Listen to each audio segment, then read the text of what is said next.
Welcome to our Christmas Grace Finder e-news. This year has flown by so fast, I can hardly believe it. I just looked up and blinked and it went past. I've had the chance recently to be preaching in some churches over Advent, and it's been a really wonderful time to be able to talk about the big story.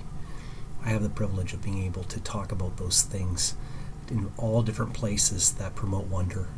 The recent sermon I preach, I call The Amazing Mundane, because it's this most incredible thing in John 1 where the Word enters into the universe, that is Jesus, and yet it's right in the mundane, basic, small things of life. A little brief comment from my sermon. We get words, they're so powerful, they're so tricky. Our songs talk about them. Words devastate and mesmerize. They cause so many changes in the world. One simple word can change someone's life. You're fired to I love you. Those words keep going on affecting things, and then imagine what God does with words. God speaks the world with words into existence, and then the most incredible thing happens. We ask the question, were God's fingerprints here? And the answer, according to Christian faith, is that God came among us. God tabernacled. God stepped into our world. He breathed our air.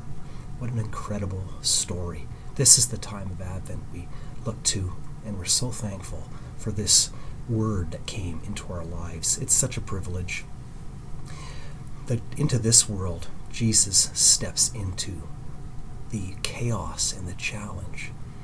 We look at all the different things going on. We are waiting in our time during political turmoil with the challenges, the world problems, with local problems, broken life systems. And Jesus comes. Eternity steps into time so that we can understand. This was what Michael Card says to us in his song, and that phrase has stuck with me. We look forward to this year. I have a new course that I'm teaching, Christianity and Worldview. Students are coming and they're joining the course. We've got a discussion group that's going to flow out of that. Our Grace Interlude, our group will continue on, one-on-one journeying with people. We'll be building funds for people in crisis, care packages. We're going to churches and talking about tough subjects, seminars like last year, talked on grief and suffering and various other difficulties, on singleness and on how life really impacts our students. Thank you for letting me do this, for letting me do premarital counseling with students, and for a new thing that we actually have started called Fundraiser.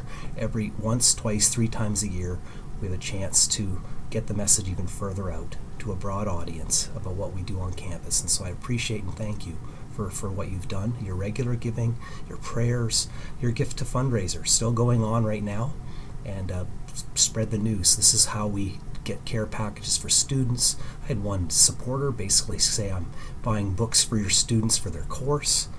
So this package from Amazon shows up, and there are the course textbooks sitting on my porch, Making Sense of God by Tim Keller. Amazing book. Anyway, this little video from Grace Finder to you, our e-news. Thank you for letting us do these things. And the Lord bless you and keep you. Make his face shine upon you and be gracious to you. The Lord lift up his countenance towards you and give you peace. Thank you.